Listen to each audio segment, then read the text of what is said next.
Hey guys, வணக்கம். Welcome back to my channel recipes trending. சேலம்ல ரொம்ப ஃபேமஸான சேலம் தட்டுவடை செட் வீட்லயே எப்படி ப்ரிப்பேர் பண்ணலாம் தான் இந்த வீடியோல பார்க்க போறோம். இந்த தட்டுவடை செட்டுக்கு தேவையான தட்டுவடை எப்படி ப்ரிப்பேர் பண்ணும் அப்படின்னு லாஸ்ட் வீடியோல நான் டீடைல்டா போட்டிருக்கேன். அந்த வீடியோவை செக் பண்ணி நீங்க தட்டுவடையை செஞ்சுக்கோங்க. அந்த வீடியோவோட லிங்க் பாத்தீங்கன்னா ஐ கார்ட்ல நான் கொடுக்குறேன், டிஸ்கிரிப்ஷன் பாக்ஸ்லயே கொடுக்குறேன். இந்த வீடியோக்கு கீழே அந்த லிங்க் செக் பண்ணி அது போல தட்டுவடை செஞ்சுக்கோங்க. இந்த வீடியோல பாத்தீங்கன்னா அதுக்கு ப்ரிப்பரேஷன்ஸ் எல்லாம் எப்படி பண்ணலாம்னு பார்க்கலாம். அதாவது 2 சட்னி மெயினா நான் அதுக்கு செய்ய போறேன். அதுக்கப்புறம் இதை எப்படி செட் பண்ணும் அப்படிங்கிறது எல்லாமே இந்த வீடியோல நம்ம பார்க்க போறோம். ரொம்ப ரொம்ப ஒரு டேஸ்டியான ஒரு ரெசிபி. இந்த தட்டுவடை செட்டு இதுக்கு முன்னாடி நீங்க சாப்பிட்டுருந்தீங்க அப்படின்னா கண்டிப்பா உங்க எல்லாருக்குமே தெரியும் இது எந்த அளவுக்கு ஃபேமஸான ரெசிபி, எந்த அளவுக்கு டேஸ்டா இருக்கும் அப்படின்னு. இன்னைக்கு இந்த சூப்பரான ரெசிபியா எப்படி சிம்பிளா நம்ம செய்யலாம் அப்படின்னு பார்க்கலாம் வாங்க. சேலம்ல இந்த தட்டுவடை செட்டுக்கு 16 வகையான சட்னி செய்வாங்க. 16 வகையான சட்னில ரொம்ப முக்கியமான சட்னி என்னன்னு பாத்தீங்கன்னா கார சட்னி, தக்காளி சட்னி, கிரீன் சட்னி.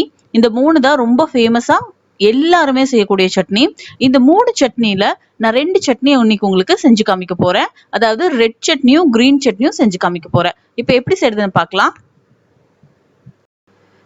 பேன்ல பாத்தீங்கன்னா 2 டேபிள் ஸ்பூன் எண்ணெய் ஊத்திருக்கேன். எண்ணெய் நல்லா காஞ்சதுக்கு அப்புறமா 1 teaspoon ginger garlic paste add பண்ணிக்கோங்க. அதுல காஞ்ச மிளகாய் 3, ஒரு பெரிய வெங்காயம் பொடியா கட் பண்ணி வச்சிருக்கேன், அதையும் ஆட் பண்ணிக்கலாம். இதெல்லாம் நல்லா வணங்கணும். இதுக்கப்புறமா 1 டீஸ்பூன் கடலைப்பருப்பு, 1 டீஸ்பூன் உளுந்தம்பருப்பு, 1 டீஸ்பூன் பொட்டுக்கடலை, இந்த 3 சேர்த்துக்கோங்க. இதையும் நல்லா நம்ம மிக்ஸ் பண்ணிக்கலாம். இதுக்கப்புறமா நல்லா பழுத்த 3 தக்காளி, அதையும் நான் கட் பண்ணி இது கூட ஆட் பண்ணிக்கிறேன். தக்காளி நல்லா வணங்கினதுக்கு அப்புறமா கொஞ்சமா நம்ம புளி சேர்த்துக்கலாம். இது கூடயே ஒரே 1 டீஸ்பூன் அளவு வெல்லம் சேர்த்துக்கோங்க. அவ்வளவுதான் இதுக்கு தேவையான பொருட்கள். இப்ப இது எல்லாம் நல்லா வணங்கணும்.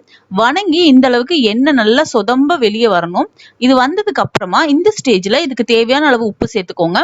இது நல்லா ஆறுனதுக்கு அப்புறமா ஒரு மிக்ஸி ஜார்ல நல்லா கெட்டியா அரைச்சு எடுத்து வச்சுக்கோங்க. அவ்வளவுதான். இப்போ அதே பேன்ல பாத்தீங்கன்னா நான் கிரீன் சட்னி செய்யறதுக்காக இன்னைக்கு கொஞ்சம் ஆயில் சேர்த்திருக்கேன். அதுல 1 டீஸ்பூன் அளவு ஜிஞ்சர் கார்லிக் பேஸ்ட் சேர்த்திருக்கேன். அதுக்கப்புறமா 3 பச்சை மிளகாய், 1 டீஸ்பூன் அளவு கடலைப்பருப்பு, 1 டீஸ்பூன் அளவு உளுந்தம்பருப்பு.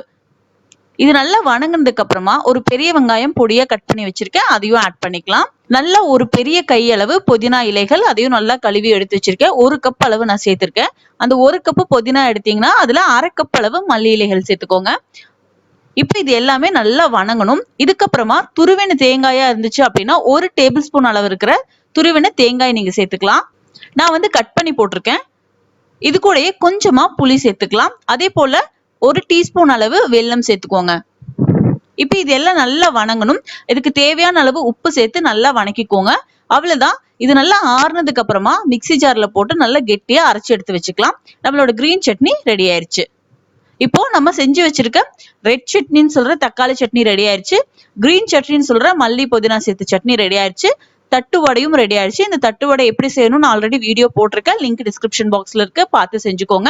இப்போ இதோட ப்ரிப்பரேஷன் எப்படி அப்படிங்கறத நம்ம பார்க்கலாம். இந்த தட்டு வடைக்கு இடையில பாத்தீங்க அப்படின்னா ஸ்டஃபிங்ஸ் வைக்கணும். அந்த ஸ்டஃபிங்ஸ் வைக்கிறதுக்காக இங்க நான் பீட்ரூட், கேரட், வெங்காயம், பெரிய வெங்காயம் நல்லா பொடியை கட் பண்ணி எடுத்து வச்சிருக்கேன். இதெல்லாம் ரெடியா இருக்கு. இப்போ இது பாத்தீங்கன்னா நிறைய அளவுகள்ல காய்கறிகள் இந்த போல பீட்ரூட்டும் கேரட்டும் நிறைய வைப்பாங்க. சோ பச்சையா இதை அப்படியே துருவி இது வைக்கிறதா. இது கிரேட்டர்ல போட்டு நல்லா துருவி எடுத்து வச்சுக்கோங்க. இப்ப இது எப்படி மிக்ஸ் பண்றது அப்படிங்கறத நம்ம பார்க்கலாம். அங்க காய்கறிகள் வைக்கிறதுல இந்த தட்டுவடையே பாத்தீங்கன்னா மறைஞ்சிரும். அந்த அளவுக்கு நிறைய இந்த மாதிரி காய் வைப்பாங்க. இப்போ ஒரு பிளேட் எடுத்துக்கலாம். பிளேட்ல நான் மல்லி இலைகள் கொஞ்சம் சேர்த்திருக்கேன். அதுக்கப்புறம் பாத்தீங்கன்னா 2 டேபிள் ஸ்பூன் நீங்க கேரட் சேர்க்கிறீங்க அப்படின்னா 1 டேபிள் ஸ்பூன் பீட்ரூட் சேர்த்துக்கோங்க. அதுக்கப்புறம் 1 டேபிள் ஸ்பூன் பாத்தீங்கன்னா வெங்காயம் நான் சேர்த்திருக்கேன். நீங்க நிறைய அளவுகள்ல செய்றீங்க அப்படின்னா பீட்ரூட் கொஞ்சம் கம்மியாவும் கேரட் நிறைய இருக்கிற மாதிரியும் நீங்க சேர்த்துக்கோங்க. இப்ப இது எல்லாத்தையும் நல்லா நம்ம மிக்ஸ் பண்ணி எடுத்துக்கலாம். இப்ப இது இடையில வைக்கிற ஸ்டஃபிங்ஸ் பாத்தீங்கன்னா ரெடி ஆயிடுச்சு. இதே போல எவ்வளவு அளவுகள் செய்றீங்களோ அந்த அளவுக்கு இதை நிறைய நம்ம மிக்ஸ் பண்ணி எடுத்து வச்சுக்கலாம். இப்ப பாத்தீங்க அப்படின்னா நம்ம ஆல்ரெடி ரெடி பண்ணி வச்சிருக்கோம் இல்லையா தட்டுவடை, அந்த தட்டுவடையை நம்ம இப்ப எடுத்துக்கலாம். அதுல பாத்தீங்கன்னா ஃபர்ஸ்ட் லேயரா நம்ம ரெட் சட்னி தான் அப்ளை பண்ணணும். ரெட் சட்னி கொஞ்சம் காரமா ஸ்பைசியா இருந்தாதான் ரொம்ப நல்லா இருக்கும். சோ ரெட் சட்னி ஃபர்ஸ்ட் நம்ம அப்ளை பண்ணிக்கலாம். அப்ளை பண்ணிட்டு இதே போல எவ்வளவு தட்டுவடை செட் நீங்க ப்ரிப்பேர் பண்றீங்களோ அதுக்கு எல்லாமே பாத்தீங்கன்னா ஃபர்ஸ்ட் ரெட் சட்னியை நம்ம அப்ளை பண்ணி எடுத்து வச்சுக்கலாம்.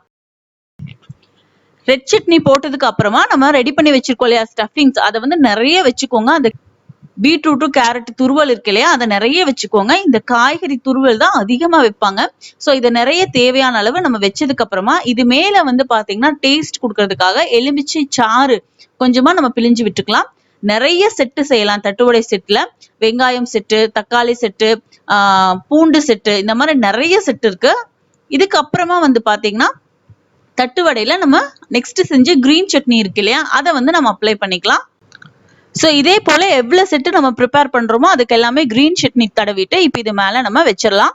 அவ்வளவுதான், சேலம் ஸ்பெஷல் தட்டுவடை செட்டு ரெடி ஆயிடுச்சு. ரொம்ப ரொம்ப டேஸ்டியா சூப்பரா இருக்கும். கண்டிப்பா இந்த ரெசிபியை நீங்க ட்ரை பண்ணி பாருங்க. ரொம்ப ஒரு ஈஸியான ரெசிபி. எல்லாருக்குமே இந்த ரெசிபி ரொம்ப பிடிக்கும். கிட்ஸ்ல இருந்து பெரியவங்க வரைக்கும் எல்லாத்துக்கும் ரொம்ப பிடிக்கும். ரெட் சட்னி மட்டும் அப்ளை பண்ணிட்டு அதுக்கு மேல வந்து ஒரு லேயர் வந்து ஆனியன், அதுக்கப்புறமா நான் சொன்ன மாதிரி இந்த பீட்ரூட் கேரட் துருவல், அதுக்கப்புறமா கிரீன் சட்னி, இதை வச்சு கொடுத்தாங்கன்னா அது ஒரு செட்டு.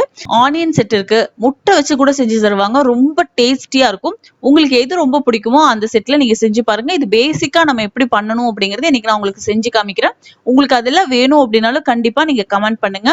என்னென்ன வெரைட்டிஸ் இருக்கோ அது எல்லாமே உங்களுக்கு செஞ்சு காமிக்கிறேன். இதுல வந்து பாத்தீங்கன்னா செக்குல ஆட்டின தேங்காய் எண்ணெயில வெள்ளை பூண்டை ஊற வச்சு அதை வந்து பாத்தீங்கன்னா இடையில வச்சு கொடுப்பாங்க. அது ரொம்ப ஒரு ஹெல்தி, ரொம்ப டேஸ்டா இருக்கும்.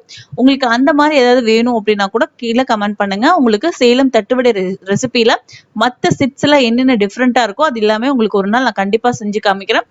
இதுல வந்து பாத்தீங்கன்னா இடையில எக் ஸ்லைசஸ் கட் பண்ணி கூட வச்சு செய்வாங்க. ரொம்ப சூப்பரா இருக்கும். குழந்தைகளுக்கெல்லாம் நீங்க அந்த மாதிரி கூட செஞ்சு கொடுக்கலாம். இந்த ரெசிபியை கண்டிப்பா செஞ்சு பாருங்க. இது போல சூப்பரான ரெசிபிஸ் எல்லாம் பாக்குறதுக்கு நம்மளோட ரெசிபிஸ் ட்ரெண்டிங் சேனலை சப்ஸ்கிரைப் பண்ணி வச்சுக்கோங்க. என்ன மாதிரி ரெசிபிஸ் உங்களுக்கு வேணும் அப்படிங்கறதையும் கண்டிப்பா கீழே கமெண்ட் பண்ணுங்க. இன்னும் ஒரு சூப்பரான ரெசிபில நான் உங்களை சந்திக்கிறேன். பாய்.